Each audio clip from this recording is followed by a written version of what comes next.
Wholesale Hotline, where we cover everything to do with wholesale real estate. I'm Jamil jdamji. I'm Brent Daniels. And I am Pace Morby. And together we cover the most important parts of wholesale real estate. Lead generation. Conversion of sellers into contracts. And dispositions. Guys, remember, when you're watching this show, do us a favor and squad up in the comments. Make sure that you are liking and subscribing to the YouTube channels and in the Facebook group Wholesale Hotline. Most important, we want to know we're doing a great job for you and helping you build your business. So go give us a review on iTunes and or Spotify. So squad up and enjoy the show!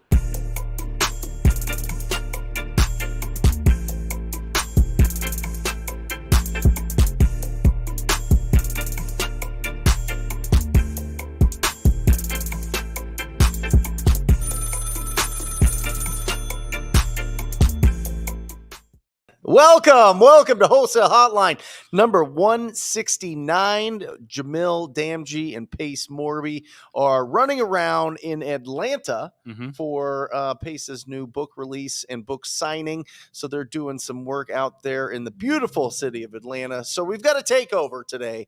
We've got the Steve Trang takeover and maybe Jerry Norton. I don't know. I called him. He might not have service in Puerto Rico. We'll see. Could be raining. It could be a hurricane. Just Could random be. stuff. And yeah, I'll try to give as much energy as Pace.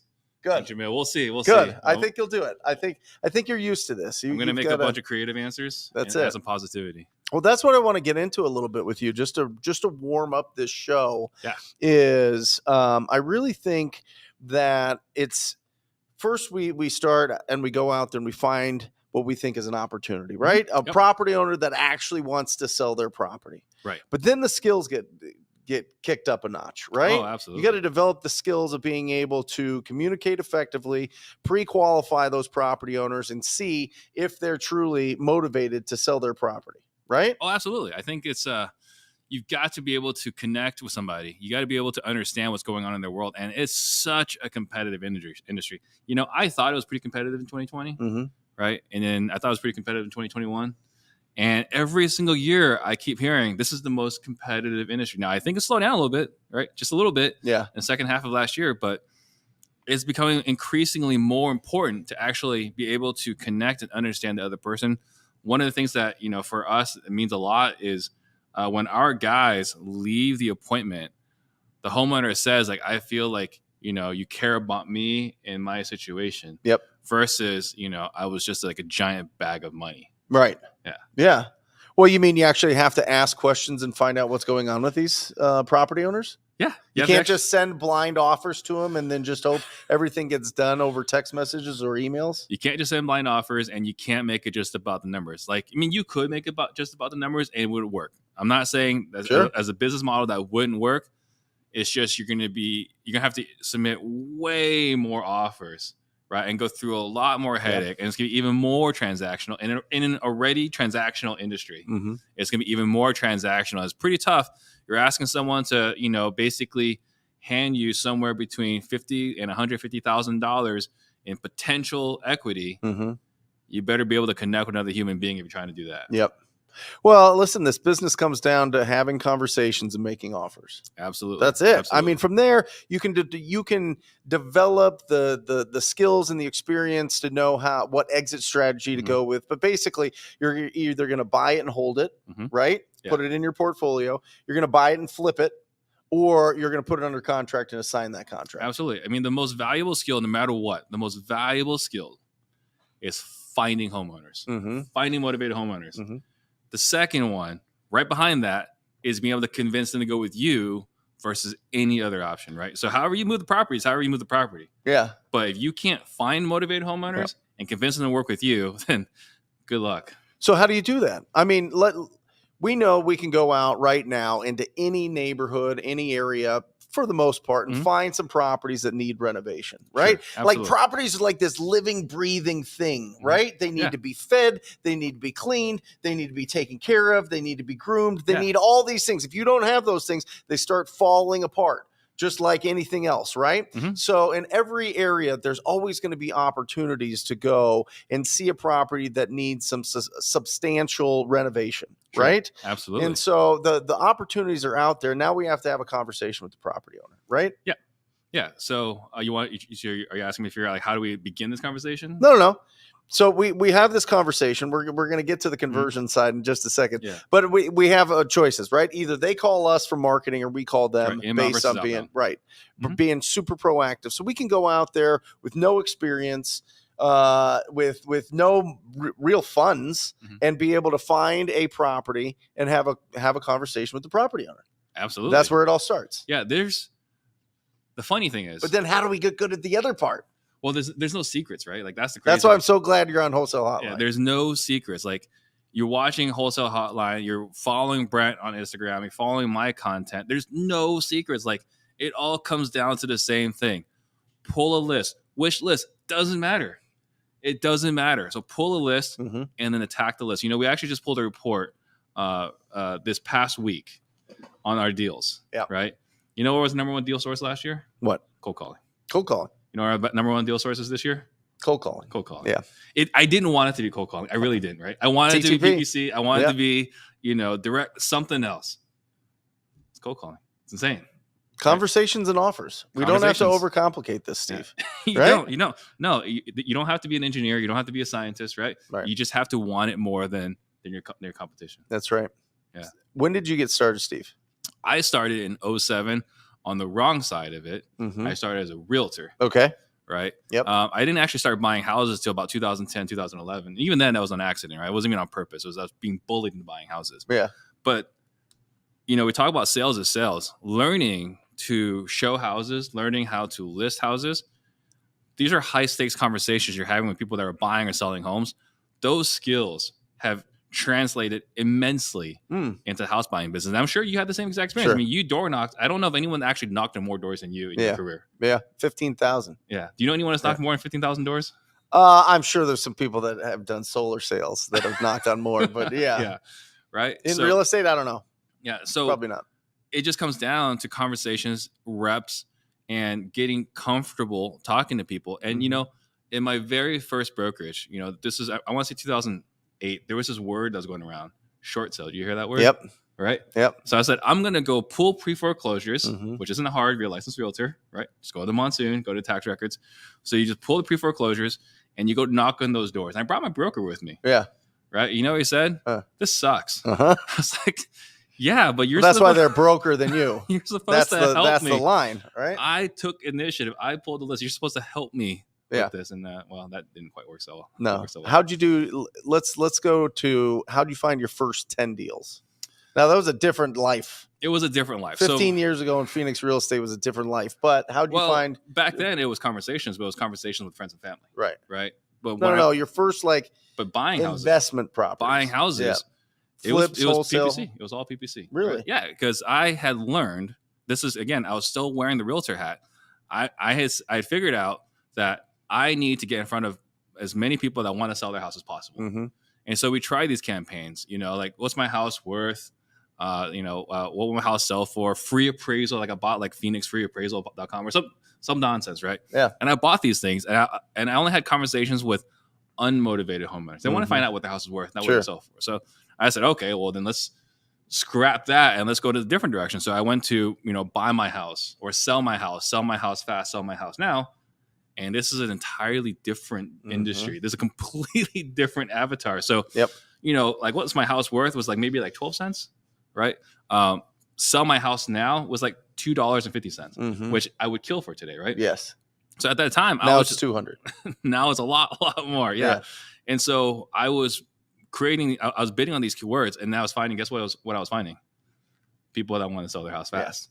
And so this is where I was getting bullied into people into buying their houses because I was go, hey Brent, like we list your house, here's what you're gonna walk away with. Like, but we want the cash offer. It's like, yeah, I know you want the cash offer, but look, if we do this, you're gonna walk away with more money. And they wouldn't take it. Nope. And the more I pulled away, the more they're like, I want you to buy my house right now. So, Well, let's look at this. Guys, by the way, we're going to open this up to a tremendous amount of questions. We're going to get through this. It's going to be a really fun show. So make sure if you have any questions to put it in the chat. Make sure that you're squatting up in the chat. Let everybody know where you're doing business. Treat this like a networking event so that you can squat up with people that are actually doing this business, because the fact is you're going to talk to family, you're going to talk to friends, you're going to be at barbecues, you're going to be running around, and you're going to be having conversations with people, and you're going to be excited about investing in real estate or wholesaling real estate, and they're going to look at you with glossed over eyes. All right. They're going to have no idea what you are talking about. So it is critical that you surround yourself with people that are doing this business. Not only that, but people that are a few steps ahead of you. It's going to pull you ahead faster. Absolutely. So this is a perfect question for Steve Trang. I've mentioned, I have a motivated seller that needs to sell by the end of this month. She is moving to a senior facility. She told me she has 5 other cash buyers interested. How should I convince her to go with me? So the first thing is I want to ask, right? For a lot of times when I see these questions, the belief is that they want with the highest offer. Right. That's the belief. And the first thing I want to do is just kind of like crush that belief. Okay. Right. She said she has to be there by the end of the month or something along those lines. Yep. Right. Could it be, Brent, that guaranteed I'm going to have my money at the end of the month is more important than the amount of money? Sure. Right. Yeah. And so I think that's the very first thing we need to be very clear on, because we have these idea where we project ourselves on someone else in someone else's situation. So a couple questions I might ask. Yep. Hey, Brent, between these 5 offers, I'm sure you're getting a lot of offers. Let's pretend all 5 offers came in at the same amount. How would you know which offer to go with? Love it. Right. And now we're going to figure out what's important to them. We asked the question, what's important about the company that buys your property? Right. And so, but now we're going to say it because they're going to say price. Yeah. They always say price. Sure. Even though we know that's not true. Yeah. They'll say price. Right. So they're going to say, hey, assuming all prices are the same. Another thing I'll do is I'm going to walk in. Right. So let's just role play real quick. Hey, Brent. So you got 5 other cash offers already? Yeah. Okay. I've got a lot of offers. Got a lot of offers. Yeah. Hey, you know what? That makes a lot of sense. It sounds to me like you're trying to get the most amount of money for your home.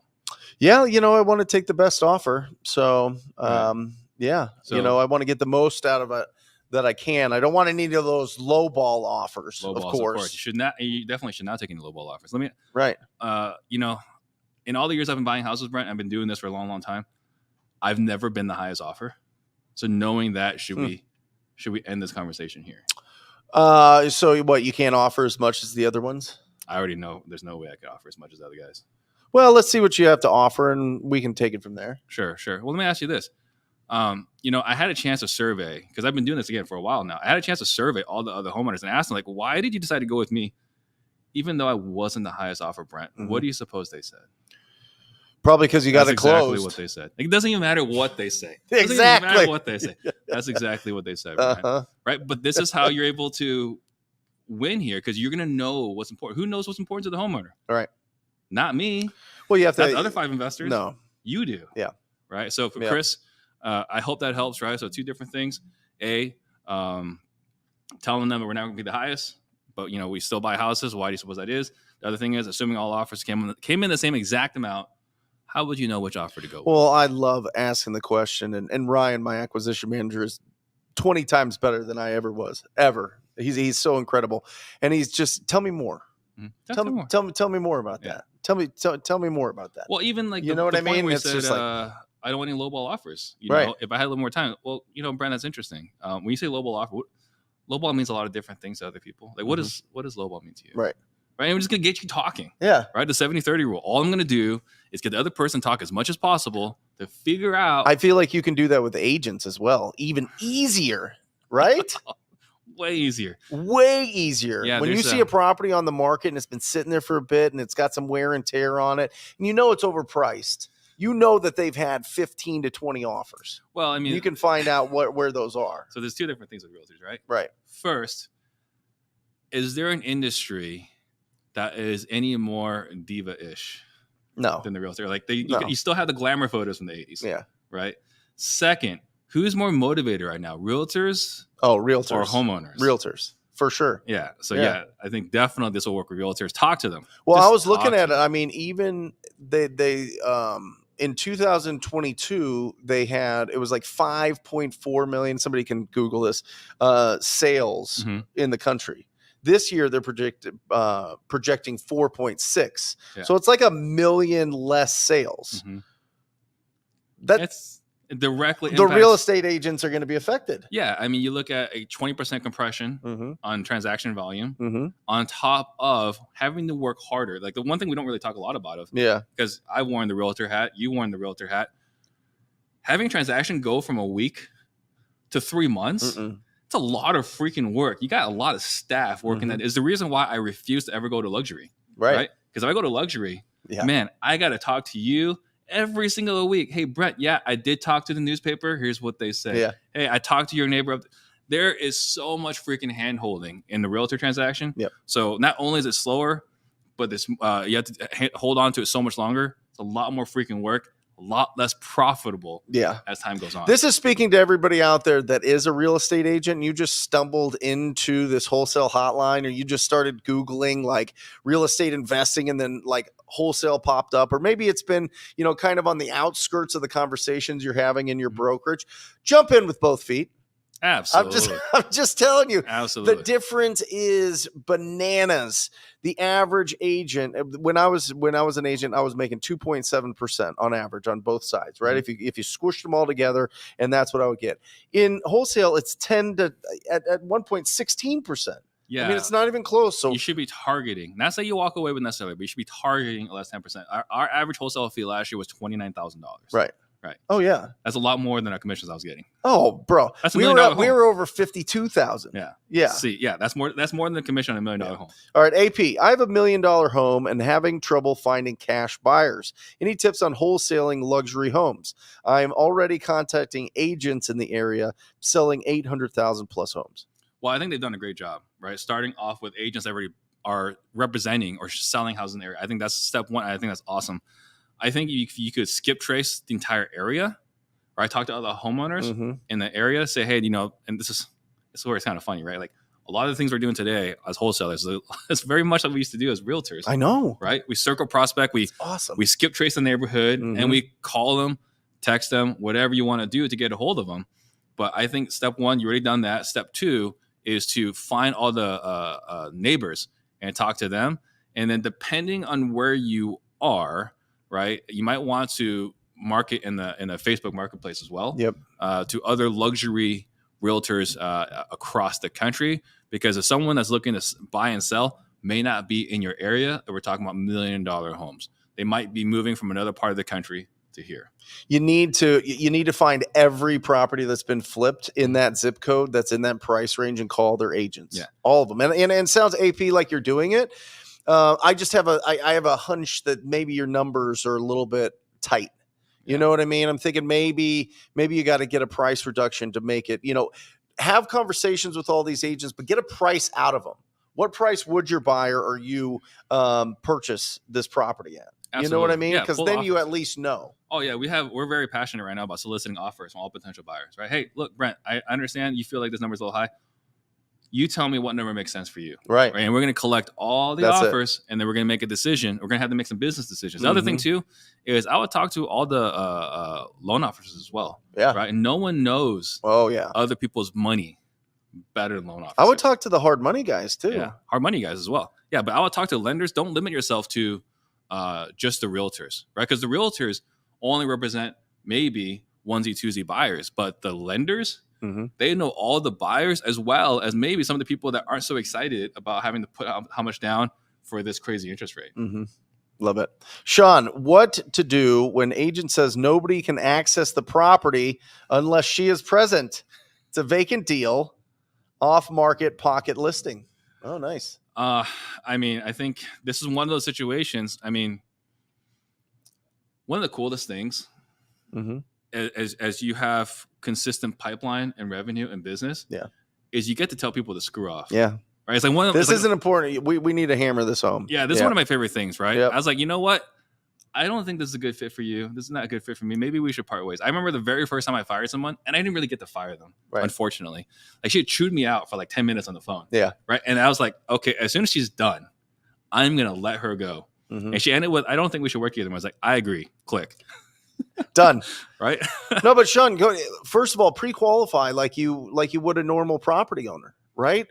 How much do they want? When do they want their money? What's the condition in this property? If you can't see, if there's no there's no inside pictures or video or whatever else, and they're just kind of throwing out, hey, I've got this property and at this price. Is it interesting? Well, first of all, run your numbers, make sure that it's within the ballpark, and then go meet them. What a great agent to go talk to them. Absolutely. You know what I mean? Don't be scared to go to talk to an agent. Not saying that you are, Sean, but I want you in front of people all the time, especially agents that have pocket listings that are in rough shape, and they're bringing it to you somehow. You were able to get into that conversation. That's fantastic. So make sure that you're pre-qualifying and really understanding what's going on there. And then you shouldn't have any problem just locking it up and selling it to your buyers. Agents expect a tremendous amount of people coming through a property. Oh, yeah. You've got appraisers, you've got contractors, you've got inspectors, you've got not really home warranty companies, but I mean that's most of it. Buyers agents, the agent, the buyer's family. You know, like if they are going to be accustomed to opening up that property and showing it. So he does say he has it under contract, which is great, Sean. So I think there's a couple of different things here, right? One, for future reference, you got to set very clear expectations. Hey, moving forward is how we operate. Yes. Right. I think that's one of the things that over and over again, setting unclear expectations gets us into trouble. Second is when she tells you like, hey, you can't show it without me present. I would find out, is this a stipulation that you put into place, or is this something the homeowner said to you specifically? I would try to understand where she's coming from. Maybe she's been in a situation where she's got burned because someone destroyed the property, or she might have a really particular seller. If she's got a super particular seller, might be difficult to overcome that. You got to work that a little bit. But if it's just her, now it's just a sales job. Yep. Right. Well, clear expectations. It's going to be a circus. I'm going to bring everybody through. I need it open for 2 hours on Thursday between 2 and 4 o'clock. We need to get in there, but then we'll be out of your hair and we'll know if we're 100% moving forward. And agents, this is part of the work that they do on a daily basis, is opening it up to inspection period, inspections, appraisals, all those things. So here you go. Corey's got a question. I have a brand new build that is on the market, but not sold yet. Steve, would you have any pointers on how to get it sold? When do you just drop it and let it go? My hard money is due in August. You ever been in this? You ever been in this situation, Steve? I was in this situation multiple times last year. Okay. Yeah. So what do you do? Q1 to finally get rid of those properties. Okay. So if it's a brand new build that you have hard money on, I think you just need to have some difficult conversations with the hard money lender. Yep. And I had those conversations. Yep. I actually had a conversation. I shared on one of the Wholesale Hotline. I called my hard money private lender. I said, hey, Brent, here's the situation. I know I owe you money on this deal. I'm going to be short when this is sold. Mm-hmm. Would you be okay just carrying the balance after we close at the same interest rate and allow me to pay you when I can't pay you? Right. And it took a few months, but we were able to pay her off. So I think that's the very first thing, right? Is you have to have very high stakes, high level conversations with people you do business with. But I'm guessing here, because this is how money is due, is he owns it. So I think the first thing is you got to have conversations with the lender. And the second thing is, this is something that I'm doing now that I wasn't doing last year. And it's just collecting as many offers as possible and then making a decision with it. Since it's a hard money lender, this might be a short sale situation. Mm-hmm. Hey, Brent, look, I know I owe you $480 on this one. Mm-hmm. Right now, the best offers I'm getting is $450. How would you like to handle this? Would you like me to get you $450, or would you like me to peace out? Yeah, right. Or do you want me to keep it on? Do you think the market's coming back up? Do you think that it's going to all of a sudden the prices are going to go bananas? Are you going to? And they'll be like, money? No. They know. Are you going to waive the hard money while we try to figure this out together? Right. Yeah. Oh. Right. Yeah. Yeah. But it's a collaborative approach. You got to communicate. The most I'm telling you, and this is something that often overlooked, is just your speed and volume of communication with everybody in this business. Text people back fast. Get on the phone with them.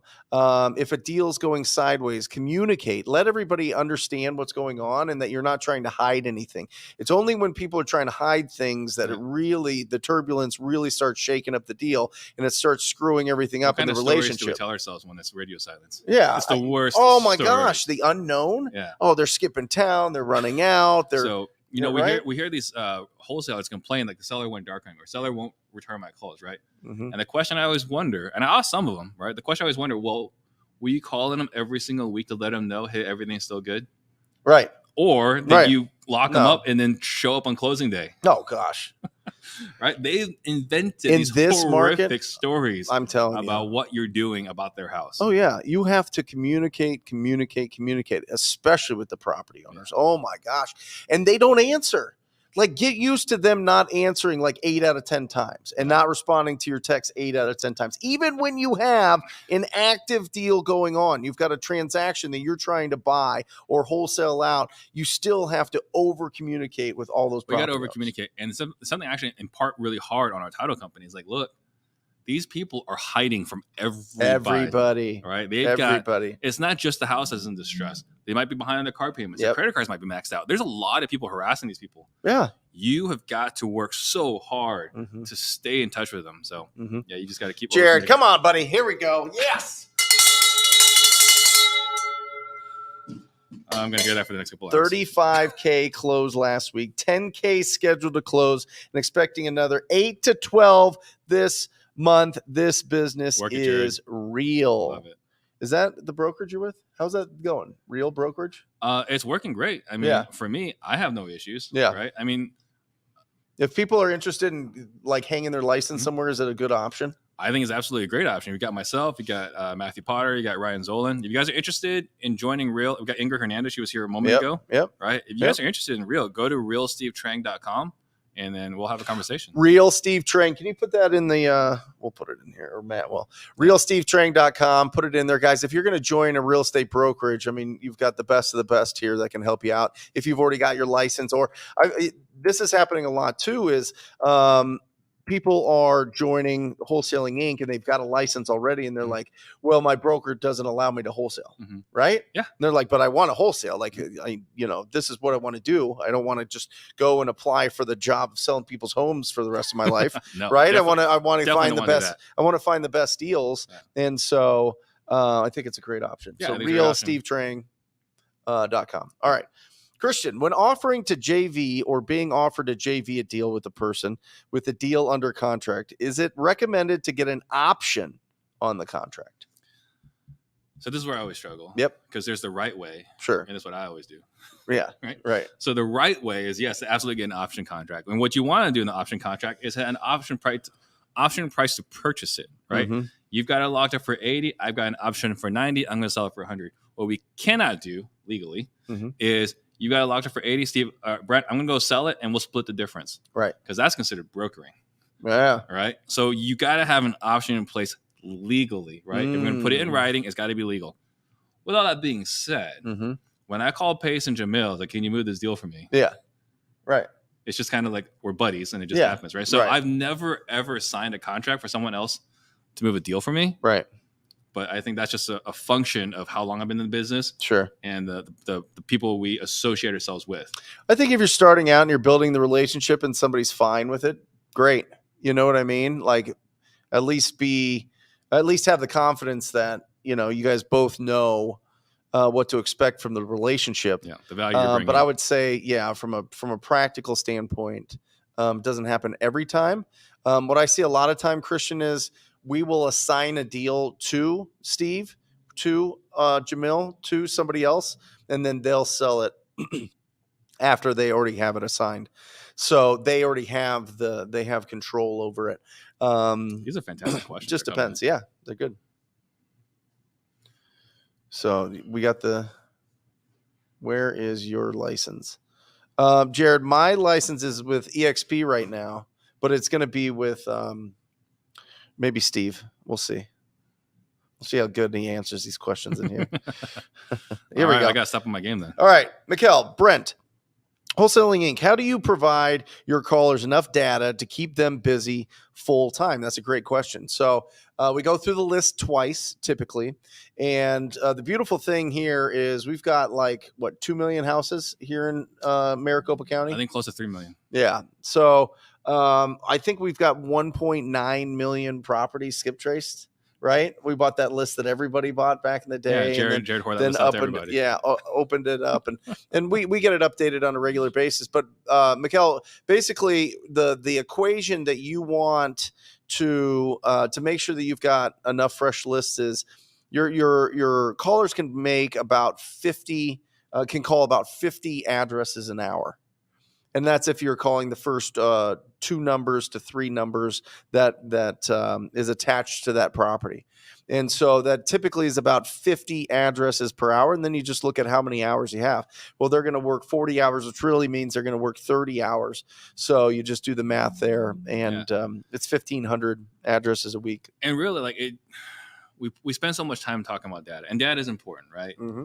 But when you're starting or when you got an army of cold callers, the data is not as important as much as we preach it is, right? Because you got batch, you got prop stream. There's that thing that Jerry's come out with, PropWire, right? You got PropWire. We use DataFlick, Audantic, 80/20. Like there's all these different lists, code violations, tax records, pre-foreclosures. Like there's so many lists, right? But at the end of the day, are you guys attacking the list all the way through and hitting it multiple times over? Yep. There was a period of time where we were hitting the Audantic list every single week. Yeah, sure. Right? Every single week. They were like, they knew our VAs by name. Yeah, sure. Right? But you got to comb through and attack it over and over and over again. So you don't necessarily need more data at times. It's just, are you consistently hitting your data that you pull? You've got 1.9 million records. Yeah, and batch leads. You can just keep going through it. You don't have to necessarily buy more data. But the quality matters. I went from having 8 callers to 4 to 2. Right. And just those quality conversations. And one of them made me over 800,000 last year. Well, I'm not disputing the list part. I think it's just not as important as everyone says, right? Like, yeah, you got the resources. You want to ring this for John? Real John B. We get all the way over here. That feels great. There Good job, John. Great job, John. John closed a $49K wholesale deal, sold in 20 minutes last Thursday, waiting to clear at title by this Wednesday and close the same day. Fantastic. That is listen, you're one conversation away from having a $49,000 wired into your bank account. It's bananas. You're one conversation away from changing your life. For sure. Right. I don't know what John B's situation is. Right. But for a lot of people, $49,000 is a lot of money. Fixes a lot of problems. Oh my gosh. I remember I had like $40 cash. I couldn't even get I talked about it on here. I couldn't get a checking account because my credit score was like 400 or 430 or something. I couldn't get Wells Fargo, Bank of America, Chase Bank, that none of them. Arizona Federal Credit Union wouldn't even give me a checking account, right? Yeah. Like I was like having to go to the checks cashing place, right? And so I was like, I need to get an account because I was getting this $42,000, wire, and they're like, we need your wire information or your, and I was like, oh, I got to figure this out. I did. I found one online, but when I remember like going back, it breaks your brain though, changing everything. Like I still remember in 2010 going to swipe at Lowe's and getting the decline. Like, why is this decline? Well, we don't think you can pay off your credit card debt. It's like, why don't you think I could pay off my credit card debt? It's like, because you're not paying a mortgage. It's like, yeah. What's that got to do with it? Yeah. How far we've come. Oh, man. So far. Yeah. Raphael, how much money can a new wholesaler expect to spend for their first contract, but only direct to seller, one-man operation, no VAs? Raphael, you could go right now with $0. You can go driving for dollars. You could have a pad of paper and a pen. You can write down the addresses of ugly houses. Then you can go to True People Finder. You can go into True People Finder, put those addresses in, get the phone numbers from them and call them right now. Yeah. Or zero budget. Or depending what market you're in, we talk about squad up, right? Yeah. Like this is the theme for the Wholesale Hotline. That's right. Squad up. Yep.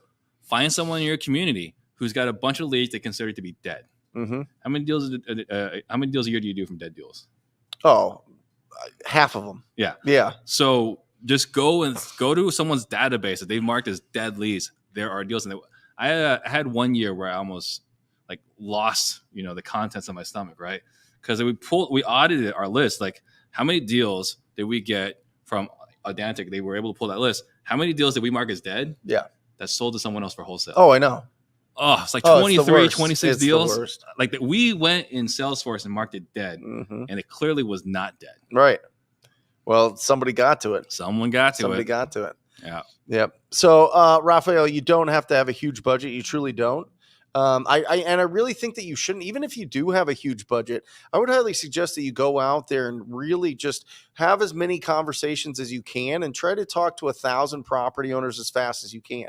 And I don't care if you have like 300K in your account, right? Like, just do that as an exercise to build up your skills, and you're going to be a magnet to really great talent once the time comes to start bringing people on as your acquisition managers, your disposition managers, as your callers, whatever else.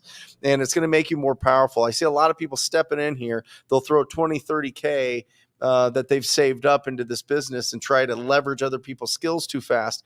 And then it's gone, and then they're off to, you know, something else. So, well, there's a guy, I know, Michael Fitzgerald. He's over in Virginia, I believe. And this guy just gets free government money from everywhere, right? Like, it's just insane. And all he does all day, every day, is he just tells everybody, doesn't matter if we're at Starbucks, if we're getting lunch or whatever, everyone that he interacts with, he tells them he buys houses. Really? That's it. Yeah. That's it. He just tells everybody buys houses. Yeah. The guy's making stupid amounts of money. He's over 1,000 doors. And he started. Who is this? Michael Fitzgerald. Oh, yeah. Yeah. Nice. All he does, he just tells people he buys houses. Yeah. All day, every day. Yep. Yeah. That's what he does. I mean, it's not complicated. Ingrid, learning that, Steve, what are your conditions to mark a lead dead?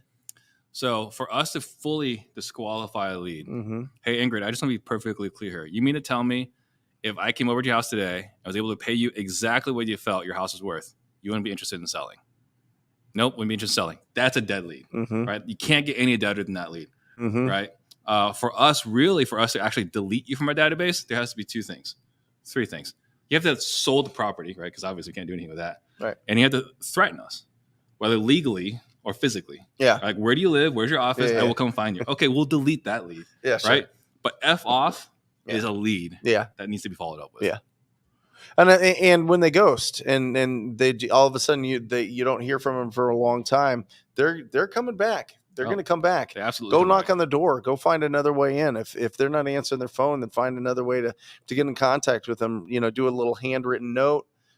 Go knock on the door. Do something to go find those. But I'll tell you what, the only time we really get rid of them is if they sell. If they just if it's done, if it's an ugly house, if it's like a house that we're like, oh, this looks like a lead, but they just put new granite in and floors and all that. I was like, just list it with an agent. You know, we'll get rid of those. But if it's a property that needs significant investment into it, the likelihood that they're going to do it themselves is very, very low. Yeah. And here's a sad reality. You know, I wish this was a different scenario, but anyone that goes through a situation where they're facing financial distress is going to, again, be in a situation where they're in financial distress. Yeah, it is. That's the sad reality. Benjamin, come on. Closed my first deal last week. I couldn't have done it without this community. That's phenomenal. Benjamin, congratulations. I'll tell you what, the first deal, the proof of concept, going from faith that you could do this to fact. I don't care if it's $1 or 100,000. That is a big celebration. It's a confidence that is a you need. Huge celebration, Benjamin. Now it's just doing it again and again. That's when you go from like uncertain, shaky legs to confident steps. Yep. Yeah. So let's talk. While I'm combing through some of these questions here, and thank you guys so much for participating. This is just flying by. Thank you for being here. This is a lot of fun. Let's walk through. Are you done? Do you have to get out of here at the top of the hour? Yeah, is that the deal? Yeah, okay. I got to go present somewhere else. So, do you really? Azrael, yeah. Nice. You're speaking at the whole the not biggest... the whole room, but I just need to be present, support, because I'm having my title company present now. Yeah. Push my title. You own a title company? You know I own a title company. Which one? Magnus East. Yeah. Nice. So now, do you make any money from it? It's good business. Yeah. It's good business. Oh yeah, I remember. Yeah. Yeah. They came in and talked to me. Right. Yeah. So they're like, just go under Steve's. Yeah. I got to go represent. All right, so you're going to get more title and escrow deals in the pipe. That's good. Hustle never stops, man. That's right. Let's just walk real quick just through, when you're teaching people how to convert these opportunities, is there a specific process that you go through? There's absolutely a specific process we go through. Yeah. I mean, I think one of the things, I love the way Jamil put this. He would describe me as a robot. Yes. Right. Only a friend would call another friend a robot. Sure. Right. And so his point was like, well, if this robot can sell, then anyone can replicate this model. Right. So I think the very first thing what you want to do is you want to be able to set very clear expectations, right? Hey, Brent, when we meet today, I just want to be, make sure we're on the same page here. At the end, when I make my offer, I'm looking for a yes or a no. And if I hear anything besides a yes or no, I'm going to take that as I need to think about it. Now, that's a very, very condensed version, right? But over the course of like 2-3 minutes, I'm going to set very clear expectations so that it's a yes or a no. So how do you do that? Yeah, so I'm going to walk up, right, and say, hey, Brent, thank you for inviting me into your home here. Before we even get into any of this, could I share with you how these conversations normally go? Sure. All right. So first of all, thank you for inviting me here. These appointments generally go by an hour, sometimes an hour and a half. That's still a good amount of time for you? Yeah. Yeah, all we got time. All right, perfect. And typically, homeowners that we've worked with in the past wanted to know how this process works, how much money they're going to walk away with, and when exactly they're going to get their money. Yep. Am I missing anything? It's perfect. All right. Yep. And obviously, for me to figure out if this is a house that we intend to purchase, I'm going to have to ask you some questions. Some of these questions might come across as personal. Right. Would that be okay? Well, it just depends. Sure. Depends on. Just depends on how personal these questions are. Well, we want to make sure that if there's a situation where you're going through a lot, that we're actually able to help you. I don't have all the money in the world. I'm not Brent Daniels. Right? Yeah. I'm just a regular guy. So I want to make sure. He's coming next. Right. So I want to make sure, if I'm actually buying your home, that I actually have the capital to help you out of a bad spot, because I can't help everybody. Sure. So, okay. Understood? Yeah. Fair enough. Great. And at the end, Brent, all I ask is, one or two things. If the price we offer you just doesn't work, would you feel comfortable telling me no? Oh, yeah. All right. I appreciate that. And the house doesn't work for us. Are you going to be okay if I tell you that? Sure. All right. Perfect. And if it does make sense for us to work together, what that means is we're going to take everything you and I talked about today, and we're going to put that in writing. Is that fair? Yep. And can I just share with you my biggest fear? Yeah. Well, you seem really kind. And some of the homeowners in the past that we've talked to were really afraid to hurt our feelings. So instead of telling us no, they told us that they needed to think about it. Can you promise me you won't do that? I promise you, you cannot hurt my feelings. Yeah. I'll tell you yes or no. All right, great. And if I hear anything at the end besides a yes or no, I'm just going to take that as a no. Is right. that fair? Yep. Yeah, that sounds good. That's our way of saying, hey, Brent, yes, no, you're not allowed to think about it. Put some love in the comments section for Steve Trang. I love it. Yeah. Setting it out. Well, listen, Sandler, right? Oh, yeah. A lot of Sandler. Right? A lot of Sandler. I think I've got it here somewhere. Yeah. No, it's in the other. But incredible, right? Just going through the process and setting the upfront agreements to be able to have an honest conversation. Well, it's incredible. And it's disarming. Yes. Right? Because what happens if you don't do this? I'm going to walk in. Hey, how you doing? How's your day? Yeah. Hey, did you watch that Suns game yesterday? That's awesome. You like dogs? Oh, yeah. Dogs. Oh, you're a golfer. Oh, you fish too. Oh, this is awesome, right? And then we walk around the house. And this whole time you're like, when's he going to try to close me? When's he going to try to close me, right? What's he going to try to find out? Yeah. And this is like this guard is incredibly high. And I'm trying to get your guard down all the way from the get-go. We're going to have an honest conversation because, by the way, you're allowed to tell me no. I'm allowed to tell you no. How many times you talk to a salesperson, like, hey, it doesn't work. You just tell me no. Yeah. No. Never. Right? So we're disarming you from the get-go so that we can have an honest conversation.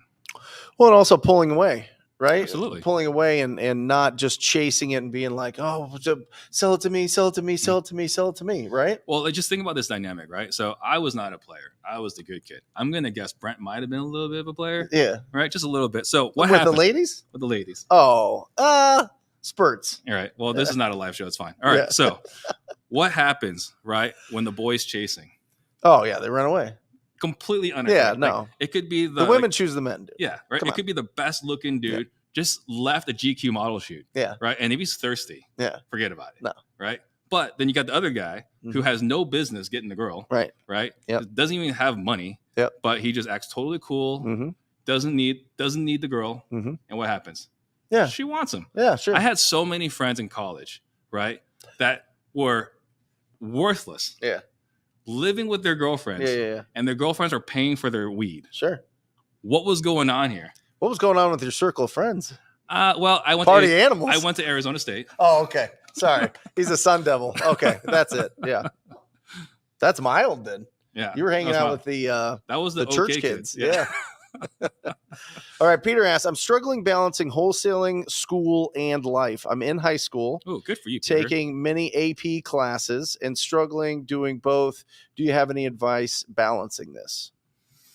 Well, I applaud you, Peter. Yep. Because you are much further along than I was. I didn't even get into real estate until I was 27, right? So I applaud you. This is incredible. So this is going to be kind of difficult in high school, but you've got to be really clear on what you want. I don't know how to tell someone in high school how to be clear on what you want because most of us don't even know in college. Look at Jamil. He knows. Steve Trang is He hot. knows. Yeah. Right. So you got to be clear on what you want. And at this point in your life, you're probably getting a lot of input from your parents or your friends, right? So one of the things you got to be sure to balance between is honoring your parents, but at the same time understanding what your parents may want for you and think is best for you may not be in alignment with reality. Yeah. When I quit real estate, my parents were really distraught, right? Like you went to ASU, you went to graduate school. I have a master's degree in electrical engineering. Right. I had a great job at Intel. Like, why are you throwing this away? It's like, well, because I'm entirely unfulfilled and this is not what I want to do in my life. Yeah. But I went through all these things. You don't have to, right? I think it was Peter. You don't have to do all that, Peter. If you know what you want and you're certain of it, then again, you just got to strike that balance between honoring your parents and then pursuing what you're passionate about. But, you know. Yeah. And I think that, listen, have your parents meet the people doing this. You know what I mean? Oh, yeah. Have them come along, have them be a part of your life. Even if they're, just kind of flies on the wall, just kind of looking at what's going on, they're going to feel a lot more comfortable with what you're doing and the decisions that you're making if it's around really good, high quality people. You know Absolutely. what I mean? Oh, I think that's and they're gonna support it, hopefully. And listen, there is no balance. Let me just explain this to you, Peter. There is no balance. Your brain is different. Your brain is designed to go out and serve the community. It's called being an entrepreneur. So get that, put that right in, because that took me a long time to be okay with that, because it was like this whole, you got to find balance. There is none. You're going to be obsessed with it all the time. You're going to be thinking about it all the time. You're going to have different responsibilities. All these things are going to be on your mind all the time, but you can find harmony.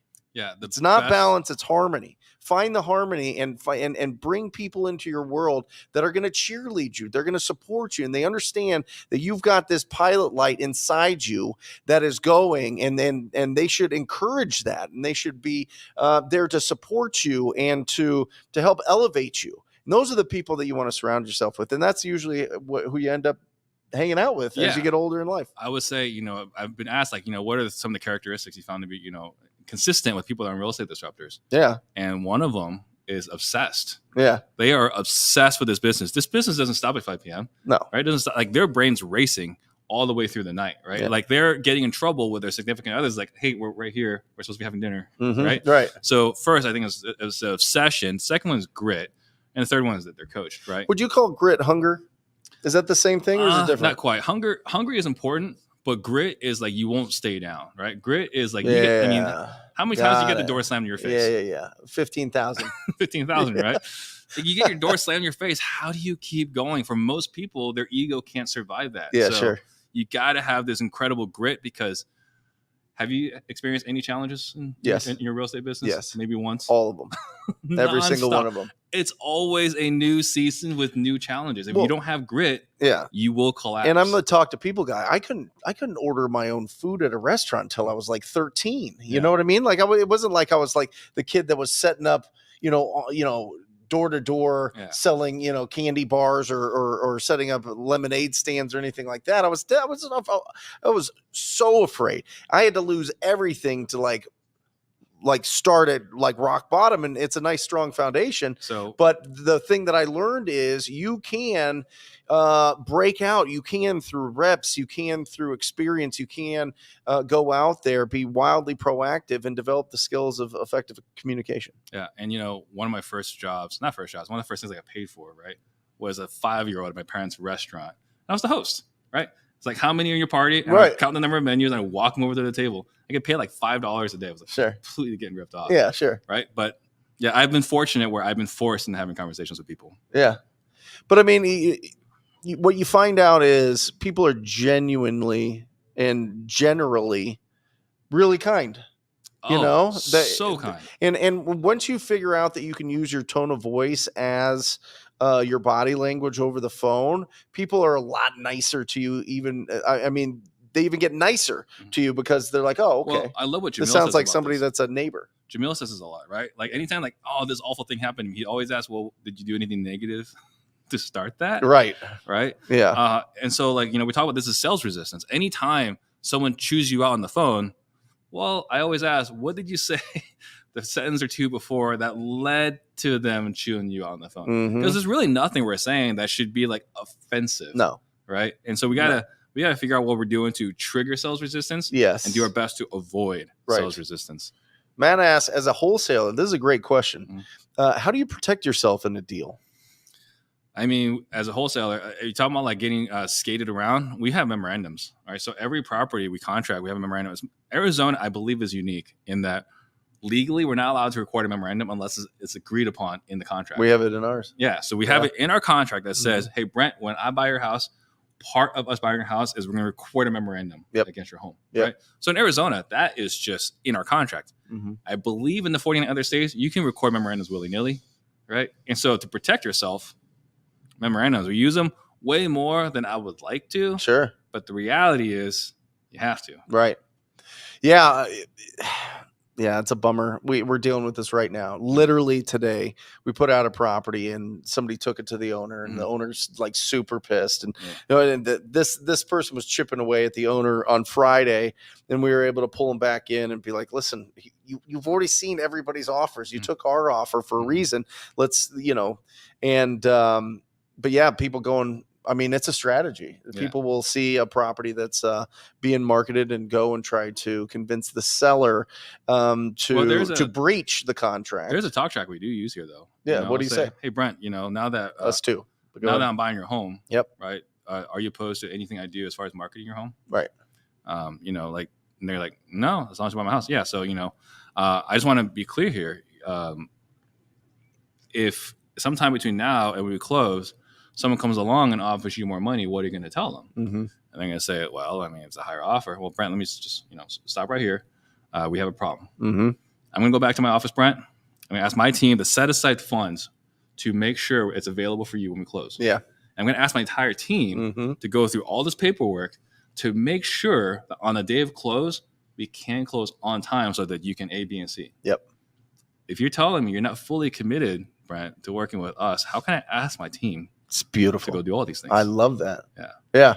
So, and that's another way on top of the legal. Yeah, stuff. we really go through in the contract. Like we can put it on the MLS if we want. We can do all we can market it, and we just tell them, listen, it's one of our exit strategies. As an investor, you understand we're buying this to make a profit. And they go, yeah, they do. And usually there's not a problem. And I was so scared to do that initially. Yeah. When I first started, I know. Right? And then you realize everyone's okay with you making a profit. Yeah. Yeah. They expect it. Yeah. Right? You're not doing this for free. Right. And if they do have a problem with it, they sign with somebody else. And then they, lock it up too high and they're not able to do anything, but or they buy it and they get more for it. I mean, that's the beautiful thing about wholesaling real estate and real estate in general, just commerce in general. A ready, willing, and able buyer determines the value. Absolutely. If your value is higher than my value, then they should go with your value. Right? Right. Yeah. That one, but there was an interesting thing. You had an attorney on your incredible YouTube channel. And if you guys aren't subscribed to Steve Trang's YouTube channel, make sure that you do. And he was talking about people that just don't have the ability to purchase. Yes. This is a big issue. This is an issue that's kind of hush. There's two major legal issues, maybe more, but two major legal issues. Right? Yeah. One is locking up a contract that you can't perform on. Right. Right. So on that one, you gotta be very transparent. Like, hey, my intent here is to have someone else purchase a home. And that's all it is. It's just a disclosure, right? And it's just, again, it's conversations, right? It's talk tracks. Hey, Brent, at the price you're looking to get for your home, I just gotta be completely upfront with you. I am not a cash buyer at the price you need. Right. Just so happens, though, Brent, I am connected with a lot of the real estate community inside of the Phoenix market. If I can find one of them to pay you the price you're looking to get, would you be opposed if I brought them along over here? Right. Right? Like, No. no. You can get that. Okay, great. Now I'm going to lock it up at the price you want. I'm going to try to wholesale it. Yeah. Right. But it's a very transparent. But going conversation. in and saying, I am the buyer. Yeah.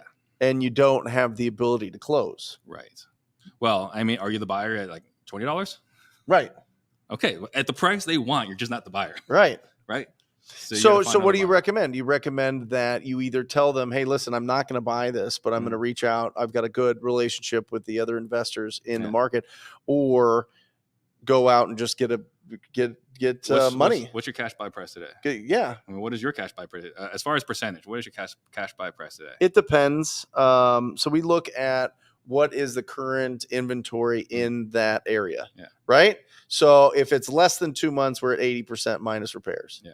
If it's more than 2 months, we're 70% minus repairs. So we're at 55%. Yeah. Right. Across the board. I will close. Oh, at yeah. 55%. I go 50, 35, and 10. Yeah. 50 if it's above 250,000, 50,000. So guys, if you're looking at Zillow and you're like, I don't know what to offer here. If it's above 250,000, offer 50%. All right. Now listen, does that work all the time in every situation and everywhere? No, but it's going to get you pretty close. It's going to be a nice starting point for you to start really understanding what their expectations for price are. If it's between 250 and 100, I go 35%. And if it's under 100,000, I go 10%. Yeah. So most properties don't qualify for a cash offer. No. Right. So then we go back to this other number. So whatever your cash number is your cash number. And if you can't pay 20%, get a hard money lender. Yeah. Right. That's it. But you are a cash buyer at 20%. Yep. Yeah. And listen, I feel like the whole industry is set up for us, Steve. The whole industry, you can go and talk to a hard money lender right now. Yeah. That based on that asset, they're going to let you know how much money they will give you. Yeah. There's some that'll give you 100%. About 9 months ago, that were going to give you 100% plus repairs. Yeah. Right? Absolutely. I mean, so you can have those people don't understand that, like, doctors, attorneys, business people, wealthy families, they put their funds in to these hard money lenders, and they earn 8 to 10% on their money. And then the hard money lenders lend it out at 12 to 13%, plus they make fees. Yeah, they collect the difference. So there's huge pools of money all over the place that are like literally just sitting there with being ready for us to use. Absolutely. Or our buyers to use. There's no reason why there should be no reason why you don't go confidently. And I know that, like, that's what screwed me up. When I was first starting out, I was selling deals to Derek Jar. And I thought, well, I need to have the money to be able to do it. Yeah. And then I went and had a conversation with Chris Iman, and he's like, yeah, I'll give you 100%. And I was like, instantly, I'm a cash buyer. Instantly, I have like $20 million that I can, tap into. Yeah. And that gave me all the confidence to go out there and lock up the deals myself, as opposed to just being an agent, locking it up for other buyers or investors and just earning a commission. 3%. Right. Right. Yeah. It's yeah. I won't do it. Anyway, let's see what we got here. Do we need to get eyes on every property, or is it ever okay to lock one up without seeing it? I have a seller saying she has an offer sight unseen, which is hard to believe because it's rat infested. That was a Freudian slip there. Do we have to get eyes on properties? I mean, I don't believe there's one of those where there's a right answer, right? Like, if it's rat infested and it's like a home that's in like a decent part of town, if you come in low enough, you don't actually need to look at it. Right. Right. 40%, do you need to look at it? No. Not really, right? It just ultimately depends on what you guys are negotiating. Like, if you're looking to get like 70%, I 100% I'm setting my eyes on it. It depends on the price. Depends on the price, depends on the time frame, depends on what they're looking to get, right? And she has an offer sight unseen. If someone tells me that information, right, I might insert some doubt here. So, Brent, okay, so when you bought this property, you didn't look at it either? No, I saw it. Oh, you did see it? Yeah. Okay, see, that's how we buy our houses too. But you're okay with this random person you never met buying your house without seeing it. Yeah. Oh, interesting. Yeah. It's just inserting as much doubt as possible to win favor. And this is something that we talk about in our sales training, is that It's not that I need to convince Brent to take $50,000, $100,000 less. Yeah. Right. I need Brent to convince himself to take $50,000 to $100,000 less. Right. That comes through conversation, comes through rapport, comes through tone, comes through pace of speech. Mm-hmm. There's a lot involved in it, and you got to work on your craft.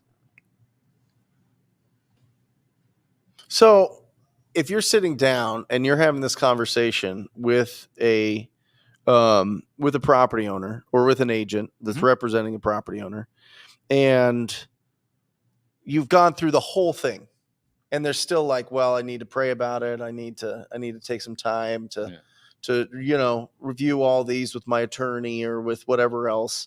Yeah. Then what do you do? Or have you already? Let's just role play this. Okay. So it's like, Brent, you need to run this by your attorney. Yeah, I think we should have the attorney look at this. I inherited this property, so I just want to make sure that all the paperwork looks good. Oh, I guess I don't understand. When we first sat down, we were saying that if it made sense when we put everything in writing. Yeah. It sounds like I might have done something to lose your trust. Oh, no. It's not that. I just want to make sure that we understand what's going on. Okay, got it. So then is the process then you're uncomfortable with? Yeah, I'm just not really familiar with it. Okay, so yeah. And then they're saying speak up, by the way. Oh, sorry. Hey, look, when it comes down to closing, I am going to lower my tone. Right. I am going to have this conversation where because it makes it more serious. It makes it more serious, and you're going to lean in, right? If I start talking quieter, you're going to lean in. Like, what? This is really important, right? So I apologize. I do always lower my voice when I'm closing Steve. It's good, right? Yeah. But that's what I'm going to address. Like, I don't understand. We agreed in the very beginning. Like, we must not be on the right page, right? Yeah. I'm going to say it's the process, and they're like, no, it's not the process. Okay, well then, Brent, I get it. It's the price. You're uncomfortable with the price. He said, no, it's not the price. Oh, I get it. Mm-hmm. You're uncomfortable with me.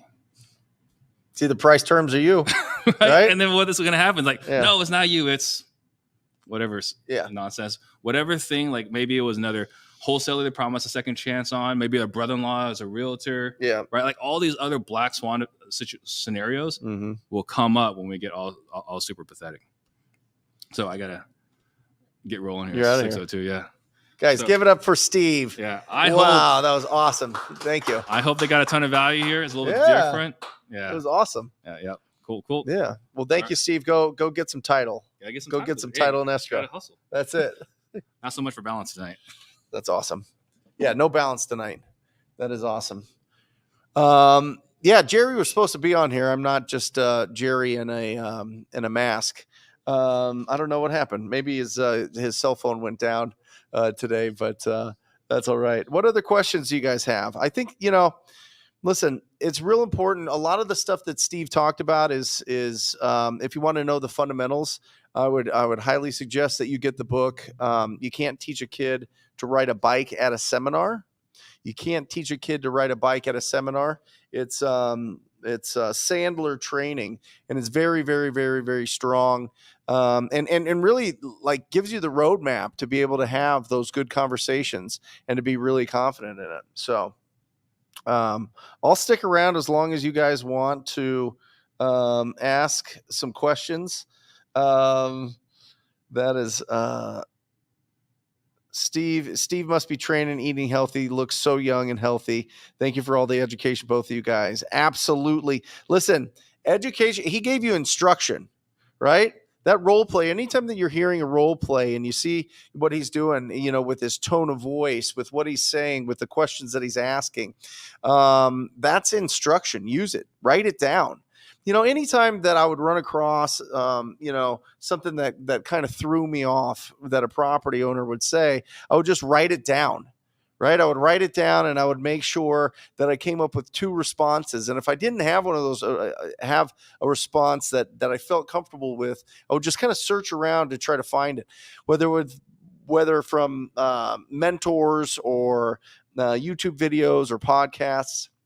And it'll really help you out to feel confident, because that's really all it is. As long as you have certainty and likability when you're in front of the property owners, you're going to get deals done.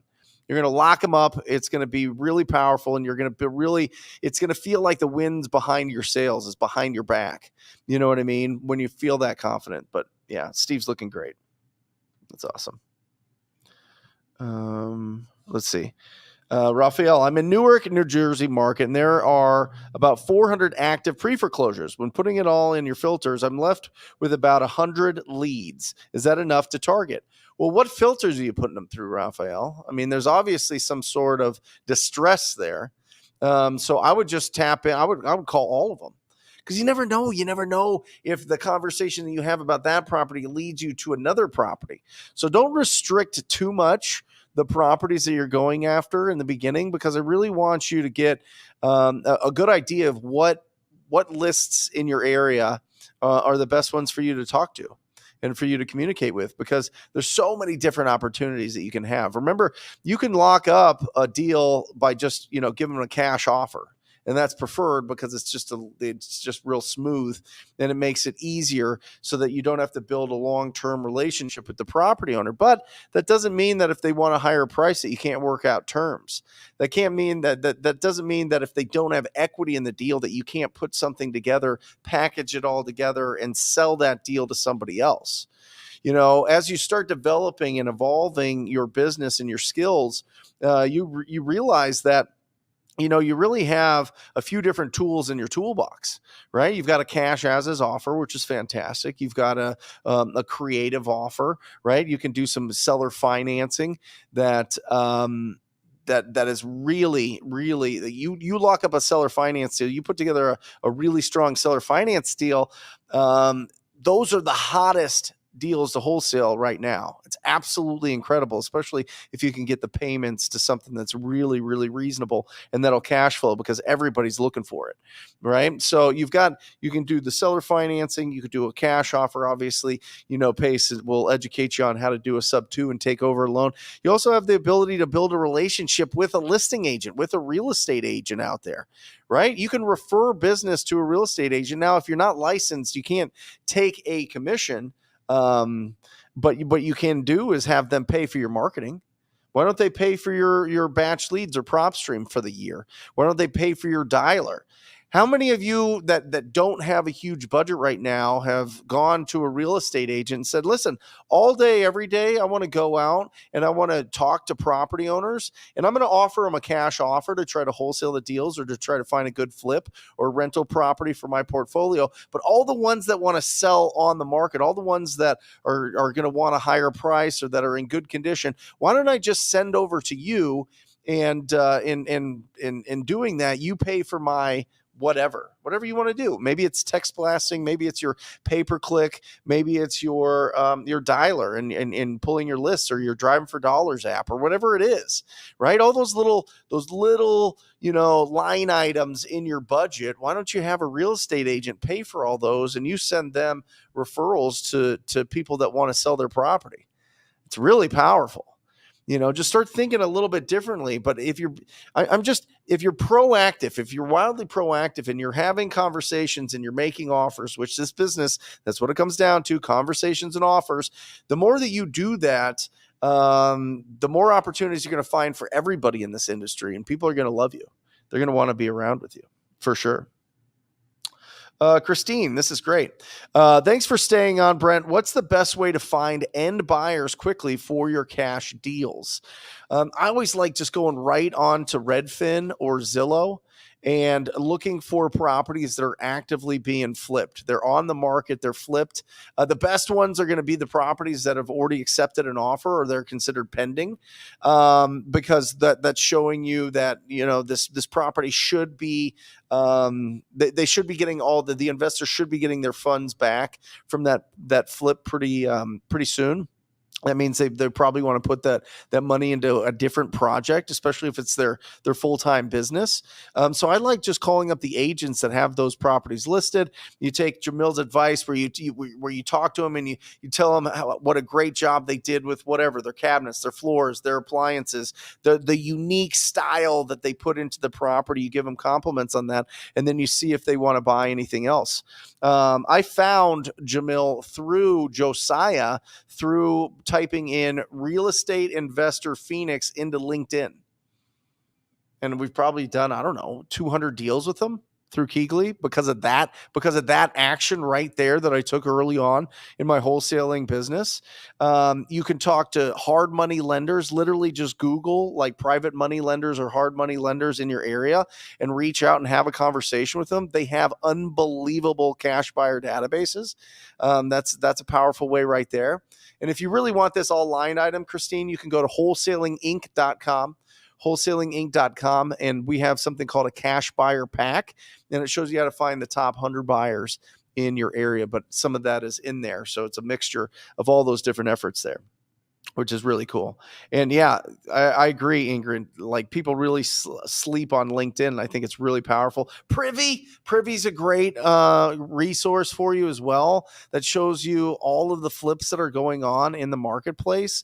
I mean, PropStream, batch leads. They show you the cash buyers with a button that you can click. So yeah, there you go. Anthony asked right here, how much should I anticipate to spend on SMS marketing?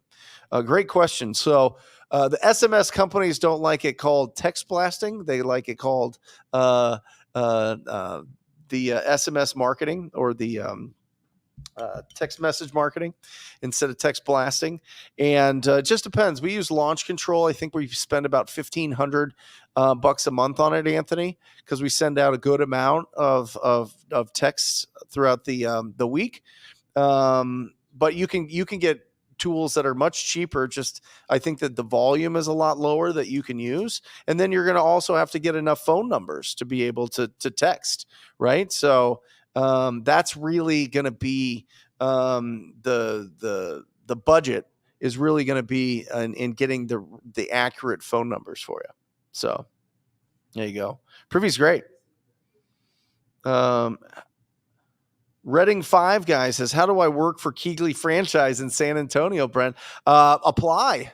I mean, I guess you just go and apply and see if they have any positions that they're hiring for. I think it's a great place, unbelievable place to really learn the game and really learn and understand what's going on and feel a lot more confident in the whole process. So I think it's awesome. Yeah.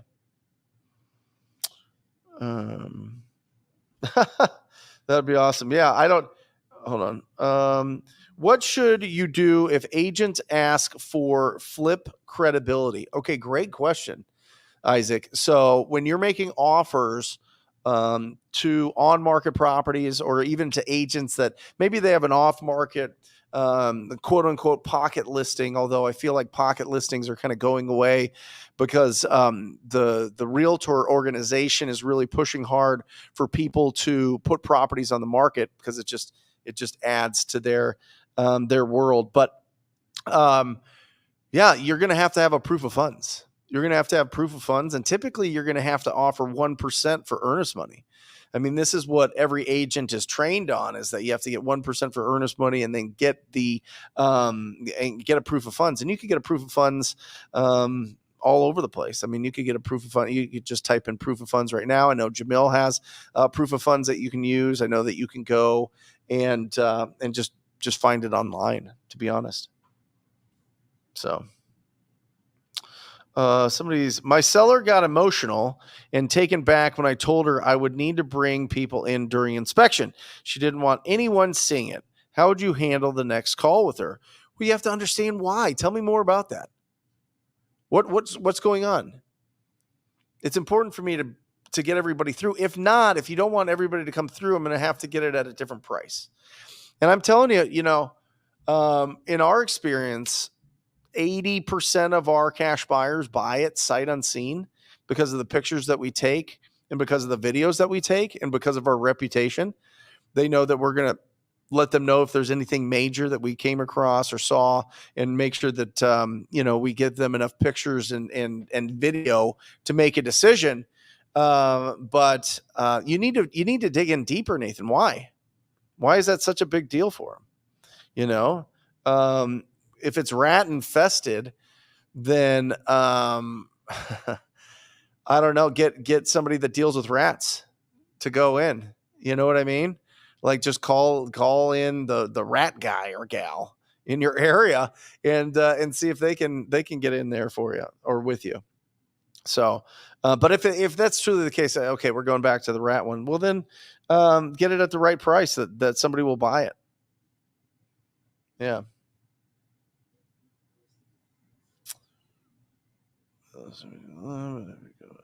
YouTube. I don't know. Rat-a-tat-tat. That's hilarious. Try using Matterport for sellers that don't want. That's cool. Yeah. I don't know. Anything else, guys? Anything here? You guys have anything? You want to just talk about any deals that you're working on? Anybody? You got anything? Nothing right now. Okay, come here. Come on. Come on in. Yeah, come on in. We're talking to a lot of agents. All right. Come on, sit down. Tell everybody who you are. Well, I'm Pascal. Okay, Pascal. And you are talking to a lot of agents. Talk in here so they can hear you. Okay, yeah. So I'm talking to a lot of agents per day, at least. You got to get close to this so they're not going to be able to hear you. So There you go. I talk to at least 50 agents per day. Okay. 50. Yeah. And I submit offers. I make sure that I follow up with them all the time. okay. Yeah, and sometimes I get rejected, but sometimes they accept what I'm telling them. So what market? Here Yeah, in here Phoenix? in Phoenix. So you're calling agents. How do you filter the agents that you're calling? How do I talk to them? Or do you just call every agent that you can find? No, I go to like a seller's agent. Uh-huh. So I just tell them Listed properties. Yeah, exactly. So Okay. tell them, hey, can you guys represent me, like represent the seller and represent me at the same time? Right. And then they're like, yeah, we can actually do that. And then So you're having these conversations with on ugly houses, good looking houses, what?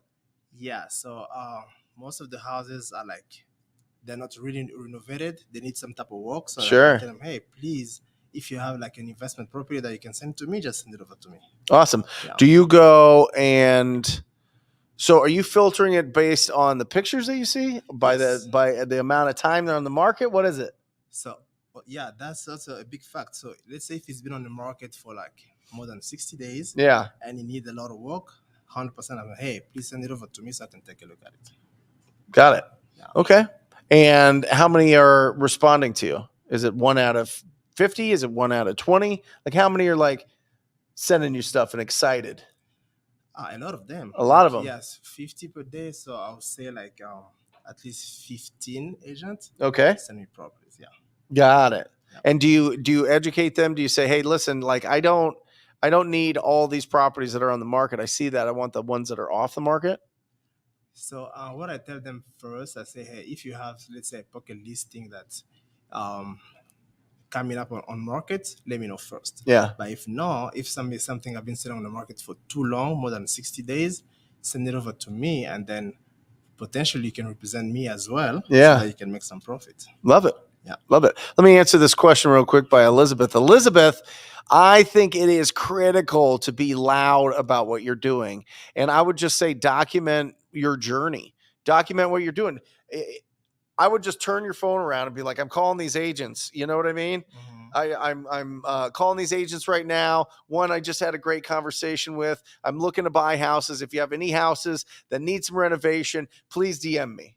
Right. And I'll just get loud and loud and loud, Elizabeth. And it doesn't have to be like you walking through a deal that you did or you showing checks off or anything like that, but just documenting what you're doing, and people get really excited about it. And then all of a sudden, you get an extra deal a year, but a deal's worth 30 grand. You know what I mean? Like, I don't know. I think that the louder that you are, no, I don't even think. I know the louder you are, the more opportunities you're going to find, Elizabeth.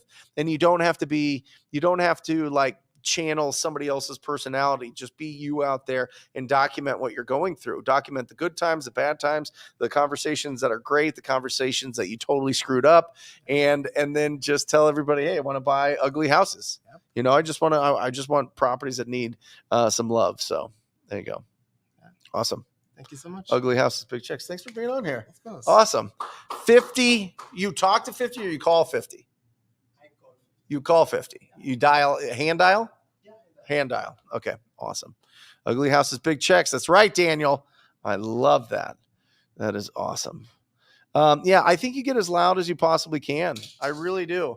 I think that you go and don't be shy about this. You don't have to be secretive about what you're doing here. Go and find some really great opportunities. And yeah, let's see here. Tips on certain systems to put into place to scale your wholesaling business, like Jerry has been focusing on in his business. Yeah, I mean, listen, scaling means people and processes. And so the interesting thing is there's certain levels to be able to scale, and I go through it on my channel a ton. So definitely, if you're interested in that, jump on there. But there's certain points that you start hiring people, and one, you want to get the operations off your plate as quick as possible, and you can get a virtual assistant for that. They've got incredible talent. You can find those on Fiverr or Upwork or Start Virtual, the company that Pace owns.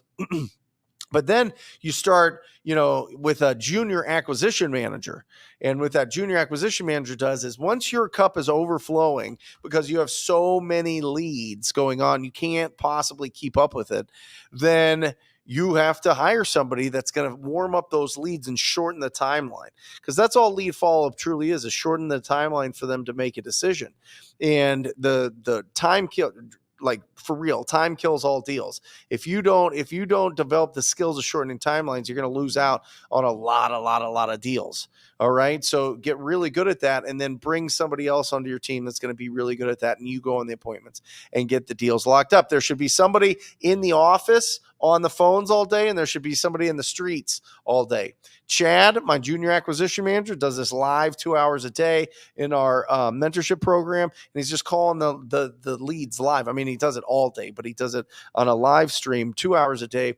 And then Ryan, my acquisition manager closer, goes out and he gets those deals locked up. Awesome. Cool. Here we go. Courtney, advice on wholesaling. Looking through the Redfin fixer-upper filter, many are still 100K off percentage. Jamil recommends for my area. 100K off percentage Jamil recommends for my area. How would you approach and negotiate that? Have a conversation, Courtney. Call them. You're going to learn real fast. But, don't let everything isn't going to just line up perfectly. You're going to have to call and have conversations and really understand why they have this property on the market. If it's not even close to the price that it'll actually sell for, why is it on the market? What's going on with this? Do they actually have to sell that property?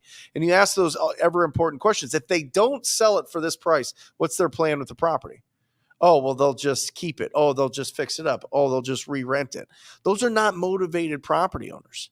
All right. Oh, I completely understand that. What other property do you have right now that I can make an offer on that needs some renovation?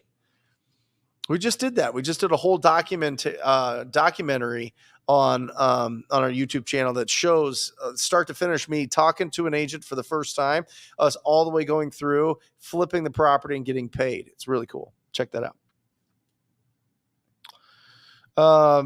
How do you check if a property has code violations and can still buy or wholesale if it does? Do they need to be paid before you can buy or sign? What is the danger? Yeah, code violations usually get paid off when the property is sold. So if there's any liens or anything, it's just that has to get paid off with the price, with the amount of money that you as the buyer or your cash buyer comes in with. So that gets all paid off and all cleared. So it's just like a mortgage. It's just like property taxes. It's just like anything. If you owe money on something, you have to, or if there's a lien on it, you have to get that paid off with the price. Awesome. Well, thank you guys. Thank you for joining me. We're going to close out a little early here. We're about 6 minutes. I'm just up here. Join me. I go live on my YouTube channel on Wednesday at 10 a.m. Pacific Standard Time or 1 o'clock Eastern Time. And we answer a whole bunch of questions every single week. We do a little bit of instruction in the beginning, something that you can implement into your business right away so that you can go out and find some bigger and better deals. And then we answer questions for the remainder of the hour. So join us. And that's it. Pace and Jamil will be back next week. I love you guys so much. Congratulations on all the success. And I hope to see you Wednesday. See you guys. Bye. Or just say squat up. So squat up and enjoy the show. Yep. Yep. Okay. 1, 2, 3. So squat up and enjoy the show. What are you doing? I didn't say nothing. Why? I don't know. Okay. So squat up and enjoy the show. Cool. I think we should use the one where Jamil doesn't say anything.